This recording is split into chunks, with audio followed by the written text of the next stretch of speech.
Olá, seja muito bem-vindo e muito bem-vinda ao Entre Redes mais RI, onde o futebol encontra as relações internacionais. Eu sou a Alessandra Novaes e no episódio de hoje vamos falar de uma teoria que é quase como colocar óculos novos e enxergar o jogo de um jeito completamente diferente. Nosso tema hoje é construtivismo.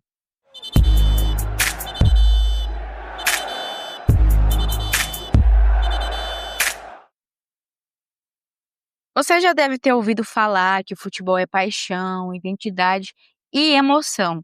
Mas você já parou para pensar que essas coisas não só são só sentimentos, e sim construções sociais que moldam até a forma como os países se relacionam no cenário internacional? Pois é, hoje vamos falar de como o construtivismo explica isso e, claro, trazer casos do mundo do futebol que mostram essa teoria na prática. Mas o que é construtivismo? O construtivismo parte da premissa de que o sistema internacional não é dado, mas socialmente construído por meio de interações, práticas discursivas e significados compartilhados. Diferente do realismo, que foca em poder e segurança, e do liberalismo, que olha para cooperação e economia, o construtivismo foca nas ideias. Alexander Wundt, um dos principais nomes da teoria, resumiu bem com a frase: anarquia é o que os estados fazem dela. Isso quer dizer que as regras do jogo internacional não são imutáveis, elas dependem de como os países interpretam e interagem uns com os outros. Outro ponto importante é que, para o construtivismo, identidade e interesse são construídos socialmente. Um país não nasce amigo ou inimigo do outro. Isso é moldado ao longo do tempo pelas experiências, pela história e pelo discurso político. Agora a gente vai para o nosso terceiro bloco, que é onde a gente analisa os exemplos que mostram que o futebol, assim como as relações internacionais, não é só sobre resultados, é sobre significados. Nosso primeiro exemplo é Brasil versus Argentina, que não é só uma disputa por vitória, é uma rivalidade alimentada por décadas de confrontos históricos, pela comparação entre estilos de jogos e até momentos políticos. A gente tem o futebol arte versus a garra argentina, que é mais que um clichê, é uma narrativa que influencia até como os jogadores se preparam para esses jogos. O nosso segundo exemplo é o Barcelona versus Atlético de Bilbao. Mais que clubes, eles representam identidades regionais, catalã e basca, que têm um peso político e cultural. Cada confronto entre eles carrega significados muito além de campo. O nosso terceiro exemplo, que já foi falado nos outros episódios, é a Copa do Mundo de 2022 no Catar, que a gente sabe que foi mais do que um evento esportivo, ocorreu uma tentativa de reposicionar a imagem do país no cenário internacional, algo que chamamos de marca marca nacional ou nation branding. O torneio foi também um exercício de soft power, esse termo que a gente reforça em todos os episódios. Então, se você ainda não assistiu os outros episódios, para um pouquinho e volta aí 2 episódios, ou melhor, assiste desde o piloto para você entender como que funciona o projeto, tá bom? Só que esse exercício de soft power é mais uma carga de construtivismo. O Catar buscava criar uma narrativa sobre si.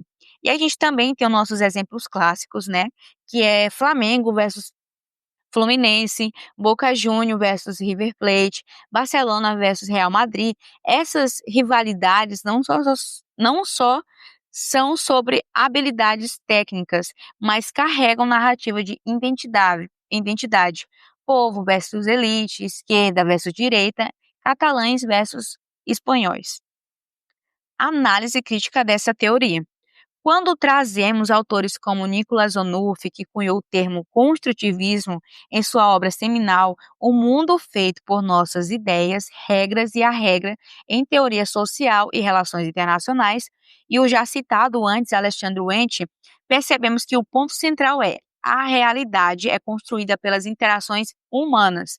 No futebol, essas interações estão em todo lugar, como no discurso da imprensa, na forma como as torcidas contam a história do clube e até no simbolismo de partidas, ou seja, assim como nas relações internacionais, o futebol é cheio de realidades que não existiriam se alguém acreditasse nelas e reforçasse continuamente. Mas como toda teoria, o construtivismo tem seus limites.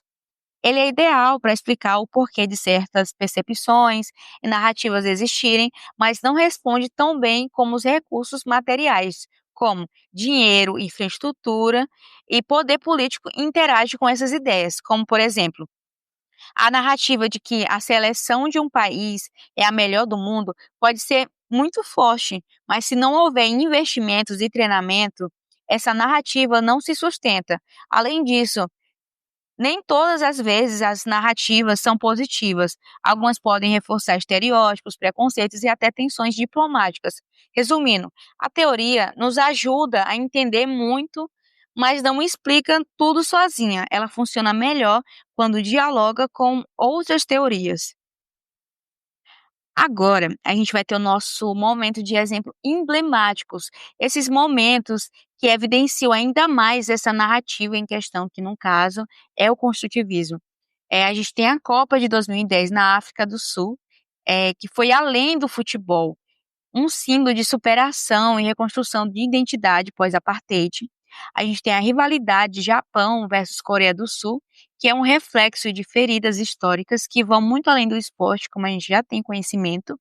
A gente tem também times palestinos jogando internacionalmente, um ato esportivo que também é político, reforçando a identidade nacional diante de disputas territoriais.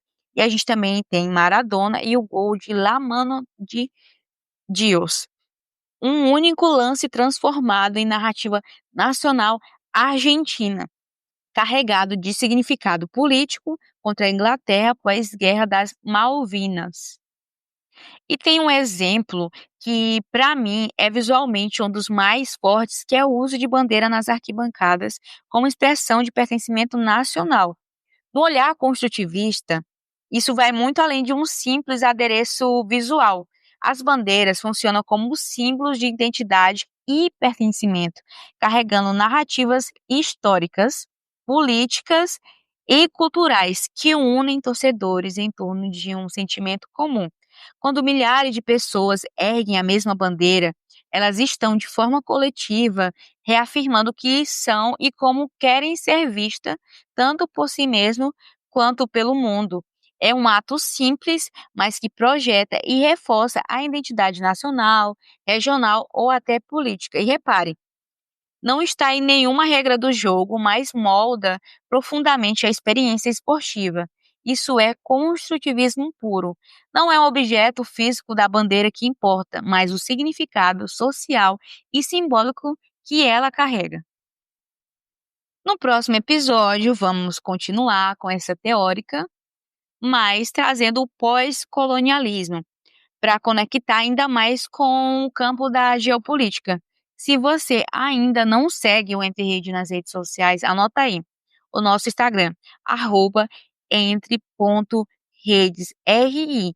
E não esquece de seguir a gente lá e também não esquece de seguir a gente aqui no Spotify e ativar o sininho de notificação. Então já sabe, entre as redes do futebol e os fios da política internacional, a gente se encontra aqui, porque no fim das contas a bola também carrega poder.